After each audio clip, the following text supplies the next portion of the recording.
Welcome students, some other parameters of simple harmonic motion discuss करेंगे हम। पहले हमने इंस्टेंटेनियस डिस्प्लेसमेंट और एम्पलीट्यूड डिस्कस किया है। एक्चुअली ये भी कुछ मजीद क्वांटिटीज हैं, पैरामीटर से मुराद के कुछ मजीद क्वांटिटीज हैं, करेक्टरिस्टिक हैं जो कि सिंपल हार्मोनिक मोशन को डिफाइन करती हैं। हम वही अरेंजमेंट यहाँ पे जो है वो ज़रा अगर दोबारा से लेना चाहें, जो कि हमने प्रीवियस लेक्चर में जो थी वो डिस्कस की थी, ग्राफ पेपर वाली। तो स्टूडेंट्स ये आप देख रहे हैं कि वही डायग्राम जो है हम अगेन यूज करेंगे। यहाँ पे जो है ये simple harmonically moving mass spring system है। वर्टिकली हमने इसको जो है वो फिक्स किया हुआ है। इसके नीचे एक ग्राफ पेपर है जो कि मूव कर रहा है। ये पेपर की मूवमेंट भी हम रिप्रेजेंट कर रहे हैं और वर्टिकल डिस्प्लेसमेंट प्रोड्यूस होगा तो ये वाई एक्सिस के लॉन्ग वर्टिकल डिस्प्लेसमेंट है। और टाइम के लिहाज से हम ये ग्राफ स्टडी कर रहे हैं तो टाइम स्केल जो है वो हॉरिजॉन्टली है। ठीक है जी। अब हम सबसे पहले फर्स्ट पैरामीटर जो हम स्टडी करना चाहते हैं उसको हम कहते हैं कि ये वाइब्रेशन है। वाइब्रेशन ठीक है जी। वाइब्रेट तो हम वो कर रहा है, यानी कि ये तो हम डिस्कस करते आ रहे हैं कि ऑसिलेट कर रहा है, वाइब्रेट कर रहा है। लेकिन यहाँ पे वाइब्रेशन से क्या मुराद है? एक्चुअली हम देखना चाहते हैं कि क्वांटिटेटिवली हम वाइब्रेशन किसे कहेंगे, एक वाइब्रेशन से क्या मुराद होगा। ठीक है, तो अगर हम वैसे जनरली डिफाइन करना चाहें वाइब्रेशन को तो हम कहते हैं वन कंप्लीट राउंड ट्रिप। यहाँ पे हम लिख लेते हैं one complete round trip. Students बिल्कुल उसी तरह से जैसे कि अगर एक ऑब्जेक्ट सर्कल में मूव कर रहा हो, उसने किसी पॉइंट से स्टार्ट किया हो तो वो फिर वापस जो है सर्कल कंप्लीट करने के बाद वापस उसी पॉइंट पे आ जाए तो हम कहते हैं कि उसने एक सर्कल कंप्लीट कर लिया, एक राउंड ट्रिप कंप्लीट कर लिया। तो बिल्कुल इसी तरह से यहाँ पे वाइब्रेशन का कॉन्सेप्ट भी इसी तरह से है। लेकिन यहाँ पे हम देखेंगे कि एक वाइब्रेशन मैस स्प्रिंग सिस्टम एक वाइब्रेशन कब कंप्लीट करेगा। तो अगर हम कहें कि उसने जीरो से स्टार्ट किया तब हमारे पास पॉइंट ग्राफ पे आ रहा था ए। ठीक है जी। और फिर वो पहले मूव हुआ अपवर्ड एक्सट्रीम पोजीशन की तरफ, तब हमारे पास पॉइंट ग्राफ पे आया बी। ठीक है, और फिर वो अपवर्ड एक्सट्रीम पोजीशन से वापस मीन पोजीशन की तरफ आया तो हमारे पास ग्राफ पे मीन पोजीशन के लॉन्ग पॉइंट आया सी। ठीक है, अब मीन पोजीशन से वो डाउनवर्ड एक्सट्रीम पोजीशन की तरफ गया और हमारे पास ग्राफ पे पॉइंट जो आ रहा है वो डी है। ठीक है, और यहाँ से एक्सट्रीम डाउनवर्ड एक्सट्रीम पोजीशन से वो वापस मीन पोजीशन पे चला गया तो हमारे पास पॉइंट आ रहा है ई। अब जरा गौर करें कि उसने पहले अपर एक्सट्रीम पोजीशन जो है वो कवर की है 0 to x और फिर लोअर एक्सट्रीम पोजीशन कवर की है 0 to y और यहाँ से फिर वो वापस मीन पोजीशन पे चला गया जहाँ से उसने स्टार्ट किया था।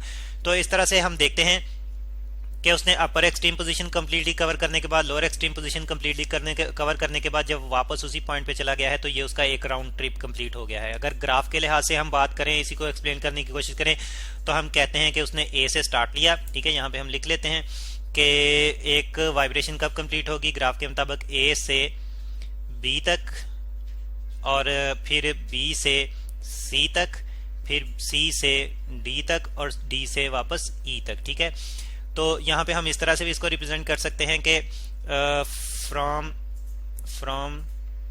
मीन पोजीशन से उसने स्टार्ट किया। मीन पोजीशन नहीं हम लिख रहे, जस्ट हम जो है वो शॉर्टली डिफाइन करें मीन टू अपर एक्सट्रीम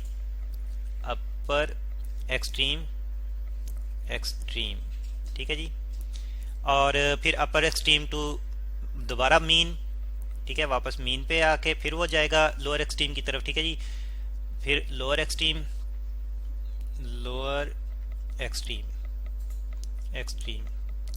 और फिर जो है लोअर एक्सट्रीम से फिर वापस मीन पे। तो स्टूडेंट्स ये एक राउंड ट्रिप उसने कंप्लीट कर लिया। अब नेक्स्ट मूवमेंट जब वो करेगा तो जो है वो दोबारा से यहीं से यानी कि मीन से जो है फिर दोबारा से जो है वो अपर की तरफ जाएगा और देखें ये फिर इस तरह से सर्कल जो है वो चलता रहेगा, यानी कि एक वाइब्रेशन के बाद अगली वाइब्रेशन इसी तरह से प्रोड्यूस होती जाएगी। तो अगर हम एक्सट्रीम पोजीशन से ही स्टार्ट करवाएं उसे तो फिर हम कहेंगे कि इस एक्सट्रीम पोजीशन से स्टार्ट करके वापस इसी एक्सट्रीम पोजीशन तक आने में जब वो आ जाएगा तो वो एक राउंड ट्रिप कंप्लीट कर लेगा। तो एक्सट्रीम टू सेम एक्सट्रीम भी इसको हम डिफाइन कर सकते हैं, यानी कि वाइब्रेशन हम कहेंगे कि same extreme to same extreme जब वो जो है वो ट्रेवल कर लेगा तो एक वाइब्रेशन उसकी कंप्लीट हो जाएगी।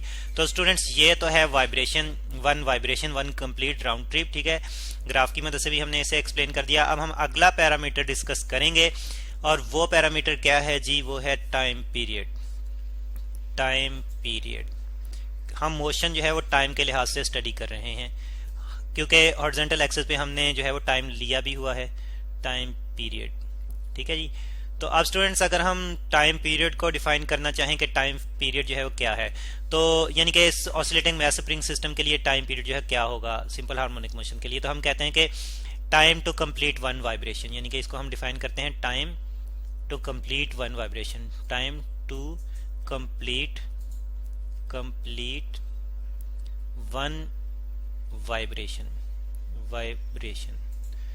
तो स्टूडेंट्स जैसे जैसे हम उसकी मोशन जो है वो स्टडी कर रहे हैं, साथ साथ हम टाइम भी मेजर करते जा रहे हैं, ठीक है जी। उसी टाइम को हम हॉरिजॉन्टल स्केल पे रिप्रेजेंट भी करते जा रहे हैं, ठीक है।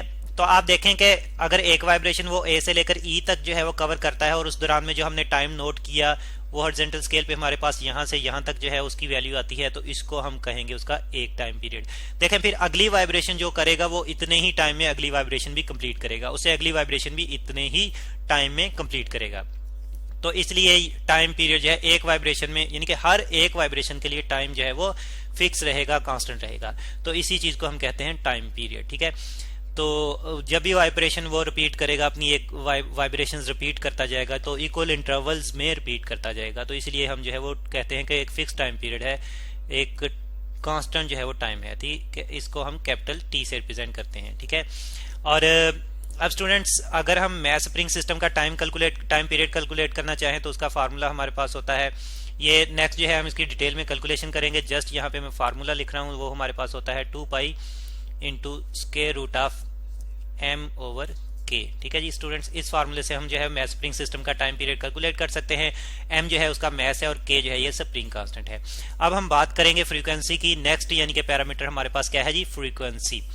हमने देखा कि वो एक वाइब्रेशन कंप्लीट करने के बाद रुक नहीं जाता, अगर एनर्जी का लॉस ना हो रहा हो तो वो रुकेगा नहीं, बल्कि मजीद वाइब्रेशन जो है वो कंटिन्यू करेगा। फ्रीक्वेंसी FREQUENCY फ्रीक्वेंसी, ठीक है।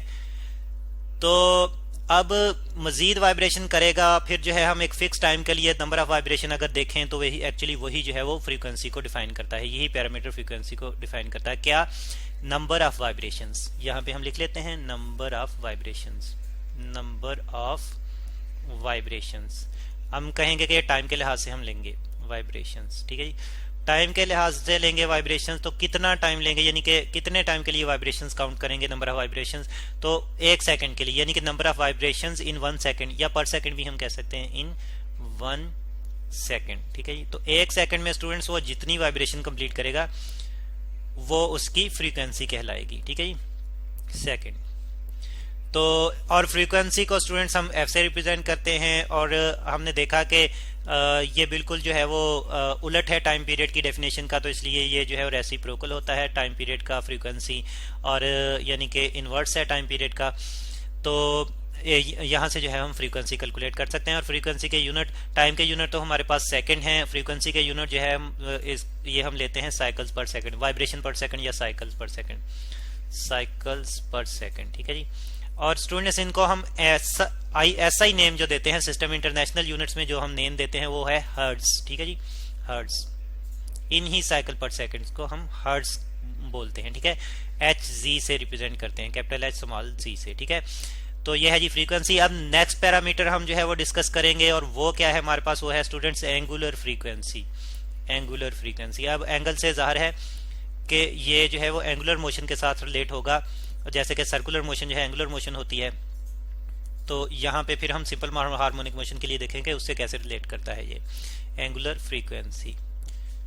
फ्रीक्वेंसी स्टूडेंट्स हम अगर बात करें एंगुलर फ्रीक्वेंसी की, तो बिल्कुल उसी तरह से जैसे हम सर्कुलर मोशन में कहते हैं कि एक राउंड ट्रिप एक सर्कुलर मोशन है, यानी कि एक रेवोल्यूशन है, तो एंगुलर फ्रीक्वेंसी को फिर हम इसी तरह से डिफाइन करते हैं, रेवोल्यूशन पर सेकंड, या नंबर ऑफ रेवोल्यूशन भी हम कह सकते हैं, number of revolutions, VOLUTION, revolutions पर सेकंड। देखें उसी तरह की डेफिनेशन जो है बन रही है जिस तरह की डेफिनेशन जो है वो फ्रीक्वेंसी की बन रही है, ठीक है।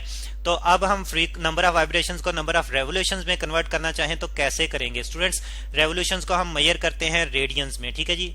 रेडियंस इसका यूनिट होता है, रेडियन, RAD से रिप्रेजेंट करते हैं, ठीक है जी, RAD। तो अब अगर हम जो है वो अगर कन्वर्ट करना चाहें, यानी कि रेडियन और पर सेकंड की बात हम कर रहे हैं, तो रेडियन पर सेकंड में जो है वो रिप्रेजेंट करते हैं हम ये रेवोल्यूशन पर सेकंड को, ठीक है। तो अब अगर हम फ्रीक्वेंसी, सिंपल फ्रीक्वेंसी को एंगुलर फ्रीक्वेंसी में कन्वर्ट करना चाहें तो देखें कि अगर हम फ्रीक्वेंसी को रेडियन से मल्टीप्लाई कर दें, और रेडियन से हम कैसे मल्टीप्लाई करेंगे रेडियन का जो क्वांटिटेटिव यानी कि कंप्लीट सर्कल में जो कंप्लीट रेडियन आता है हमारे पास 2 पाई आता है, ठीक है। तो इस तरह से सिंपल फ्रीक्वेंसी को 2 पाई से मल्टीप्लाई कर दे तो ये अब ये साइकिल्स पर सेकंड की जगह रेडियन पर सेकंड में कन्वर्ट हो जाएगी।